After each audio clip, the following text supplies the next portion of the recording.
This is Jarrod Horak, and in this horse racing video, I will preview the 2025 Pegasus World Cup. And the Pegasus World Cup will be held at Gulfstream Park on Saturday, January 25th. Now, I am offering Pegasus World Cup Day full card analysis at Gulfstream Park this year, and that full card will be available Pegasus World Cup week at the runawayhorse.com on my sales page. And this is the 9th running of the Pegasus World Cup. So let's look at the previous Pegasus World Cup winners. Beginning with Arrogant in 2017. From post position 1, he stalked the pace from 3rd place and he was the betting favorite. Gunrunner in 2018, he drew post 10, he pressed the pace from 2nd and he was the favorite. City of Light won it in 2019. He drew post 3, he pressed from 2nd place, his odds were less than 2 to 1. Mucho Gusto in 2020, from post position 8, he stalked the pace from 3rd place. His odds were 3 to 1. Nix Go in 2021, from post position 4, he went wire to wire and he was the betting favorite. Life is Good in 2022, also from post position 4, he went wire to wire and he was the chalk as well. Art Collector in 2023, from post position 6, he stalked the pace from 4th. He was a 15 to 1 long shot. Finally, National Treasure in 2024, from post position 7, he pressed the pace from 2nd place and he was the betting favorite. So through the first 8 runnings, we had 5 winning favorites, 2 horses went wire to wire, 3 horses pressed the pace, and 3 horses stalked the pace.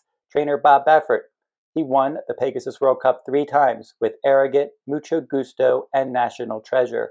And he does have a possible runner this year, Imagination.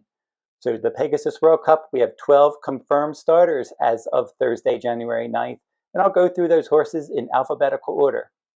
Now, 6 of the 12 runners, they should be forwardly placed in this race.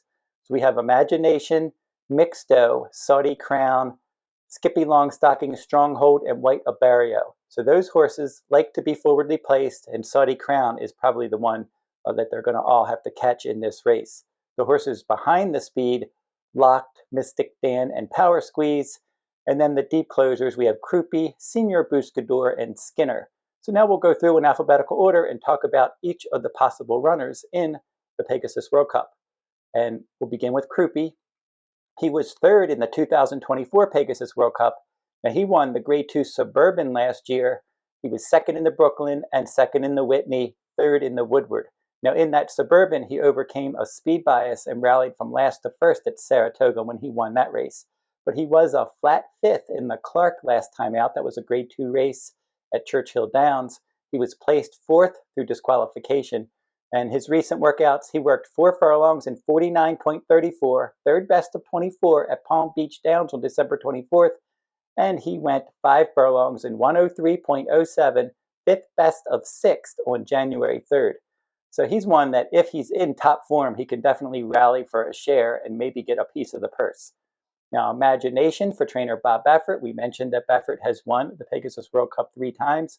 This horse is a Santa Anita Park specialist, and he is exiting a show finish in the Grade 1 Malibu Stakes at 7 furlongs. Now, he worked 4 furlongs in 47.80, 10th best of 58 at Santa Anita on January 4th. Now let's see how he does outside of California, because he shipped out of California twice last year. He was 7th in the Preakness. That was a wet, speed-favoring track. And then he was 7th in the Woody Stevens. He does have tactical speed. He handles 2 turns, and he should be forwardly placed. Locked is next. He's run 6 times with 4 wins and 2 show finishes. Now, he won the Grade 1 Breeders' Futurity in 2023, but then a knee injury knocked him off the 2024 Triple Crown Trail. And then he returned with an optional claiming win at 7 furlongs on October 19th. And then he rallied to win the Grade 2 Cigar Mile by a length and a half. He was the betting favorite in that race on December 7th.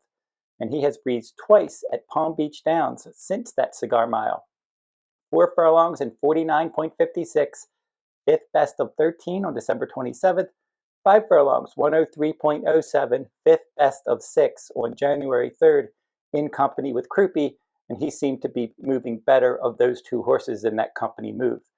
He likes to stalk. He can also close as well. So he won't be way back like some of the other closers. He can stay within hailing distance of the leaders. Mixto. This one is 2 for 16. He is a good magic runner. and he upset the Grade 1 Pacific Classic last summer for trainer Doug O'Neill. He was 11th in the Breeders' Cup Classic, 3rd in the Grade 3 Native Diver, and those were his last 2 starts. So he's worked 4 times at Santa Anita since his last start in the Native Diver, and his last move was 5 furlongs and 102 flat, and that one's 54th best of 76. That was on January 5th. And he does have tactical speed.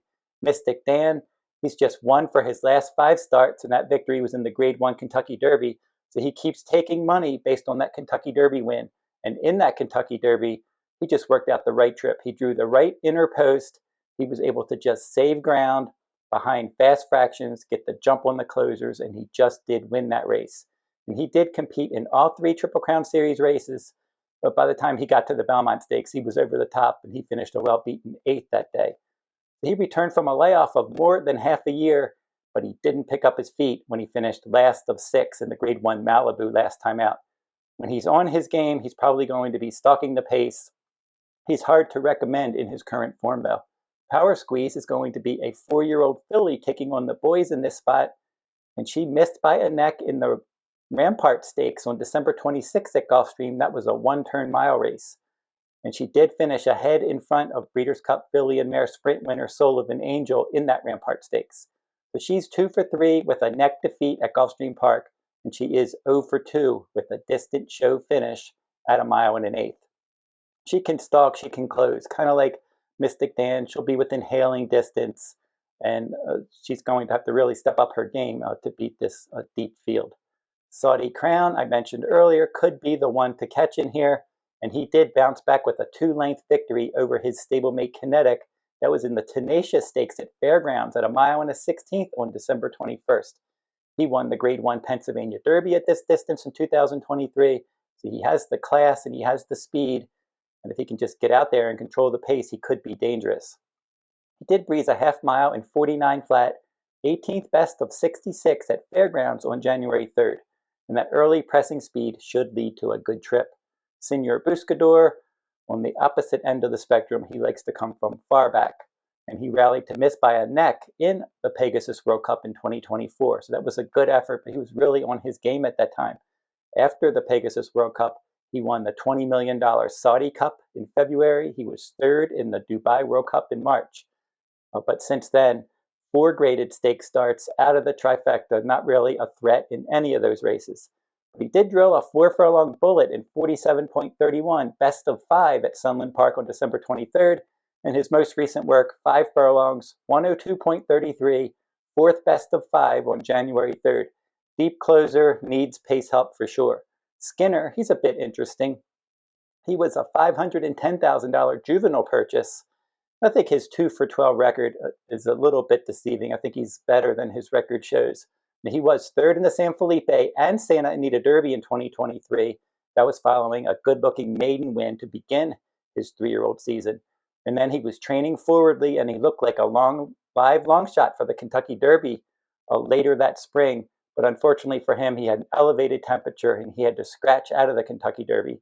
And that race really would have set up for him as well, but it wasn't meant to be for him, and he had to scratch. So then they regrouped.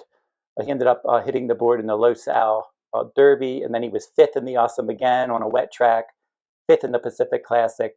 And these races were in 2023. And then he rallied to finish 2nd in the Native Diver.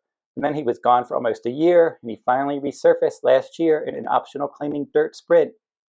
That was on November 1st at Del Mar, and he ended up rallying to finish 2nd. So that was a good effort. That was just a prep race. He stretched back out, and then he won the Native Diver. And he was my top choice in that race at 1 mile and an 1/8 on November 23rd. So John Sheriffs was his trainer when he was competing in Southern California, but now his owners decided to move him out of California. So now Cherie DeVoe is his new conditioner. And he did have a 4 furlong bullet, 47.80, best of 67 at Fairgrounds, and that was on December 31st. And then his latest workout, 5 furlongs and 102.60, 19th best of 31. That was on January 9th. He's a closer. He's going to need pace help. Skippylongstocking, one of 2 runners for trainer Safi Joseph Jr., and I'll mention his other runner in a minute. 7-time stakes winner for this one. This is a veteran horse that is 3 for 10 at Gulfstream Park, and 9 furlongs is his best distance. He's had 13 starts at 9 furlongs, 5 wins, 2 seconds, and 2/3, and he's earned $2,506,800 in races at a mile and an eighth. So in 2024, he won the Grade 3 Challenger, Grade 2 Oaklawn Handicap, Grade 2 Charlestown Classic. And then he, in his last race, he was wide. He was had post 13 in the Breeders' Cup Dirt Mile, and he ended up finishing 6th. So once he drew post 13, he had no shot in that Breeders' Cup Dirt Mile. Didn't run too poorly considering his post position. So now he has worked 4 times at Palm Meadows Training Center for this Pegasus World Cup, including a 5 furlong workout in 102 flat, 12th best of 17 on January 3rd. He has tactical speed. I'm sure they would like to draw somewhere from the inside to a middle post for this one. Stronghold, very consistent 4-year-old colt, and he was part of the exacta in 9 of his 10 career starts, and he's won 3 times. His lone off-the-board finish in his career, he finished 7th of 20 from post 17 in the Kentucky Derby, and he was chasing that fast pace, and he just didn't have anything left in the stretch there. So since the Kentucky Derby, he was 2nd in the Grade 3 Indiana Derby, 2nd in the Grade 1 Pennsylvania Derby, and 2nd in the Grade 1 Malibu Stakes. That Malibu was at 7 furlongs, so he stretches back out, and he ran well in both of his starts at a mile and an eighth, 1st in the Santa Anita Derby, 2nd in the Pennsylvania Derby, and he does have tactical speed as well. White Abarrio is the last horse that's the top 12 runners in this race in alphabetical order, and he broke 10th. And in that was the Grade 3 Mr. Prospector. It was a 10-horse field, so he broke last that day, and he rallied wide to finish 2nd. He was the heavy favorite. Wasn't a bad effort in that Mr. Prospector, considering that slow start. The pace wasn't that quick, and he ended up rallying to finish 2nd there. That was on December 28th, in that race at 7 furlongs. Then they chose that sprint race over the Grade 3 Harlan's Holiday for his final prep for the Pegasus World Cup, and the Harlan's Holiday was at a mile and a 16th. So they chose the Mr. Prospector over the Harlan's Holiday because they wanted to duplicate the same pattern that he had in 2023 when he ran around one turn in back-to-back races and then stretched back out in the Whitney, and that was one of his best career records, best career efforts. And then after the Whitney, he won the Breeders' Cup Classic in 2023. So they want to duplicate that 2 sprints to a route move, and he's in decent enough form because prior to the Mr. Prospector, he had a big effort when he came back off of a layoff, and he won an optional claiming race at 7 furlongs at Gulfstream Park by more than 10 lengths. So that was right before the Mr. Prospector. So he's had those 2 7-furlong races. Now he goes out to a mile and an eighth. And when he competed and he was in top form, he was running for trainer Rick Dutrow. But Saffie Joseph Jr. used to have this one, and the owner switched him to Dutrow, switched him back to Saffie Joseph Jr., and that was in his last 2 starts. So he's back in the Saffie Joseph Jr. barn for his last 2 starts. And for this one, he had a workout on January 9th, and that was a very good workout at Gulfstream Park. 4 furlongs and 47.81. That was a bullet workout, best of 23. And then he really had some nice gallop outs. 5 furlongs in a minute, 0.39. 6 furlongs in 112.11. 7 furlongs in 124.68. And he has a strong record at Gulfstream Park, 8 starts, 6 wins, and a runner-up finish. And he did run in the Pegasus World Cup in 2023. He was 8th, beating 13.5 lengths. But then he got really good after that, went off form a bit, and now he seems to be back in decent form again. He has tactical speed, training well. Post position could be important for him, and certainly the break's going to be important. He cannot break last like he did in the Mr. Prospector and expect to beat a deep field like this. So we have some alternates as well, in case some of the horses that I mentioned end up not running. The alternates for this race in alphabetical order: Coastal Mission, Cooke Creek, Mama's Gold, Newgrange, Red Route 1, Society, Steel Sunshine, and Tumbarumba.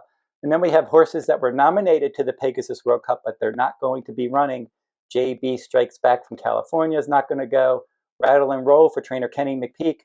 They're going to be pointing to the Saudi Cup for him. And then Rocket Ken for trainer Bill Mott. I think Bill Mott thought that the mile and an eighth distance was probably too far for Rocket Ken. So my early thoughts for the 2025 Pegasus World Cup: Forwardly placed runners definitely do well based on those historical trends that I mentioned earlier.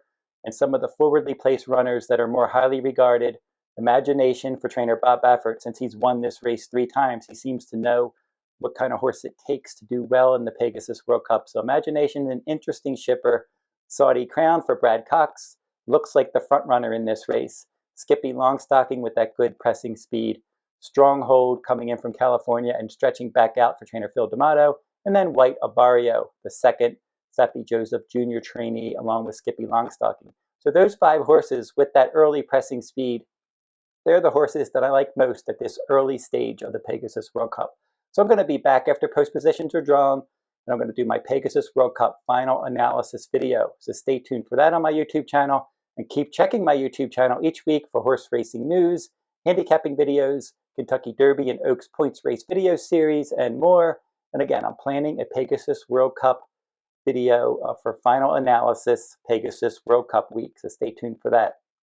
And if you want a bonus free pick each day, go over to my website, therunawayhorse.com, and click on the Better Bets blog tab at the top of my homepage. You can get a free pick from around the country each day. That will wrap up this video, and until I see you next time, good luck at the races.